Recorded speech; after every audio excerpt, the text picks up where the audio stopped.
Hello everyone, hope everyone is doing good.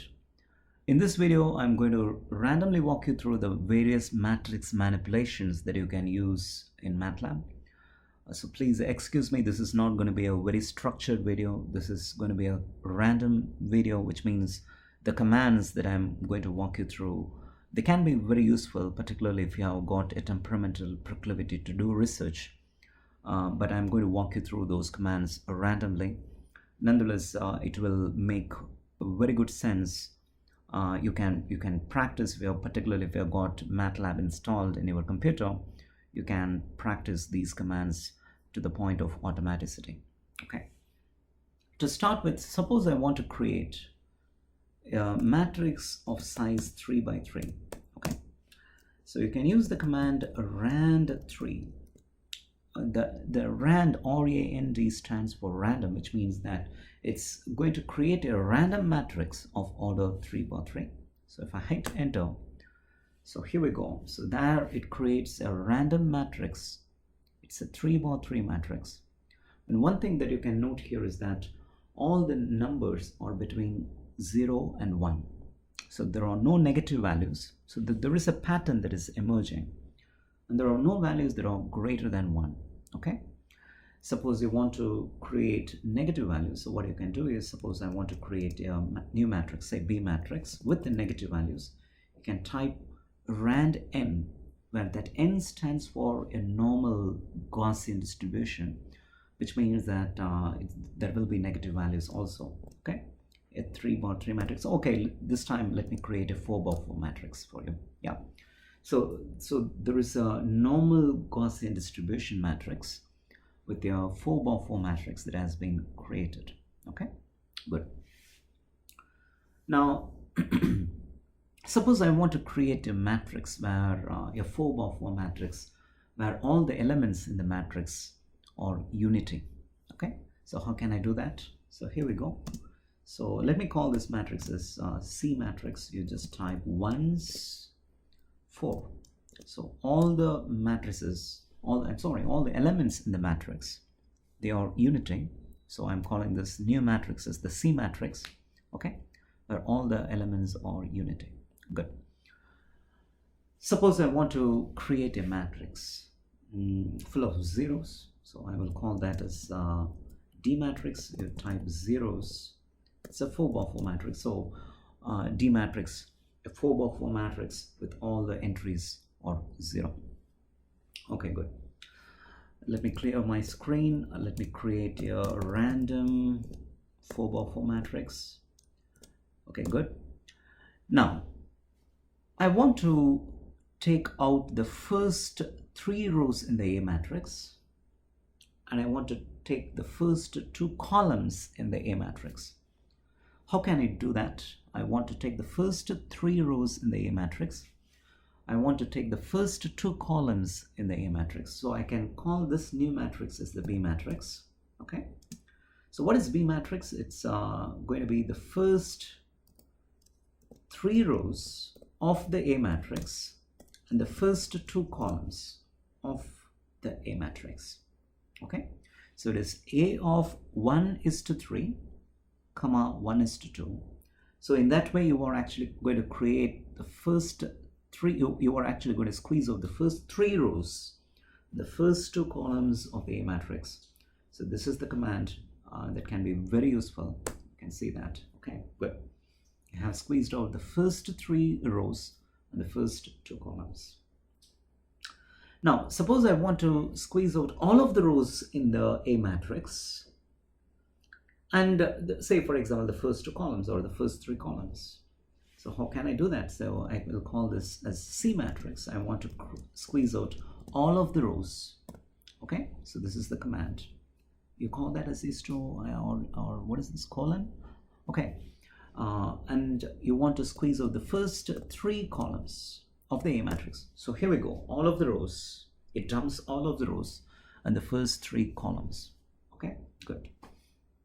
Suppose I want to squeeze out the diagonal elements of the C matrix. So you can see I'm just going to read the diagonal elements of the C matrix. It is 0.0971, 0.0344, 0.1869. It's not a square matrix, so I'm just going to squeeze out the diagonal elements of the C matrix. Very simple.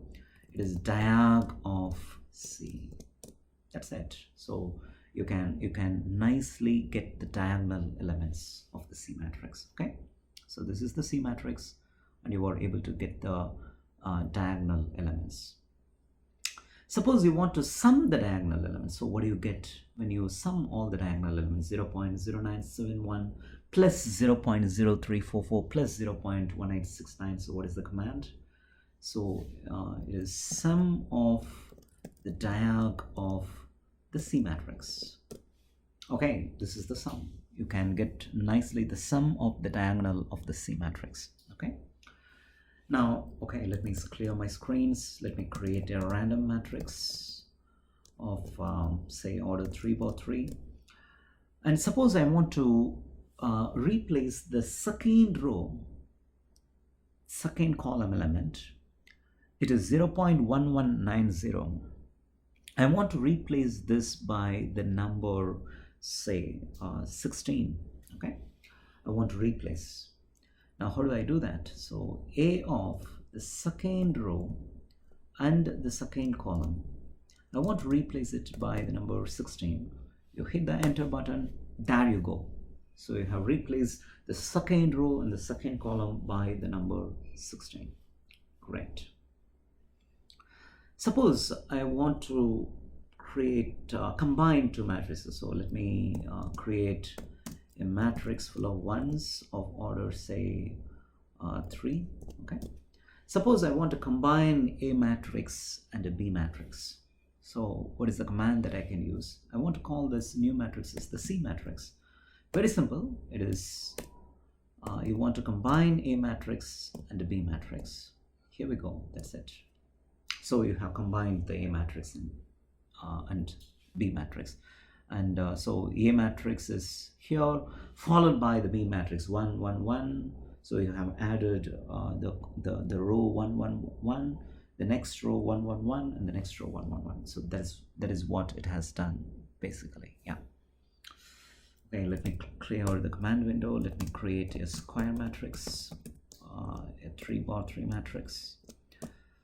Okay, suppose I want to find the determinant of the matrix. Okay. Determinant of the matrix, A matrix. You can find the determinant of the matrix. This is the command det of A. You can nicely find the determinant of the matrix. And so what is the determinant of a matrix full of unity? What do you think the MATLAB is going to return? Well, I think it will say infinity. We will try this. You create a matrix full of ones, and you call this as the B matrix. And you want to find, oh my goodness, yeah, you want to find, so okay, matrix ones of a 3 by 3 matrix, and you want to find the determinant of the B matrix.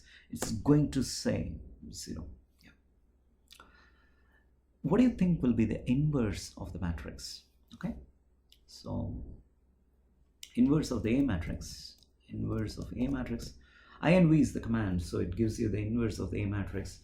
Now, what do you think you will get the inverse of the B matrix? I think infinity. Yeah, infinity, because it's a singular matrix. It's going to be it's going to blow up the values. You are actually going to get infinity. Okay. Now, what do you get? What will you get if you try to find the inverse of a non-square matrix? So let me create a non-square matrix. I'll call that as E matrix. Say a non-square matrix 2 3 4. This is the first row. 2 67 8. Okay, so this is a non-square matrix. You can see clearly E matrix. It has got 2 rows and 3 columns in non-square matrix. You want to find the inverse of the E matrix. There is going to be an error message, yeah, that crops it, because matrix must be a square matrix for you to find the inverse.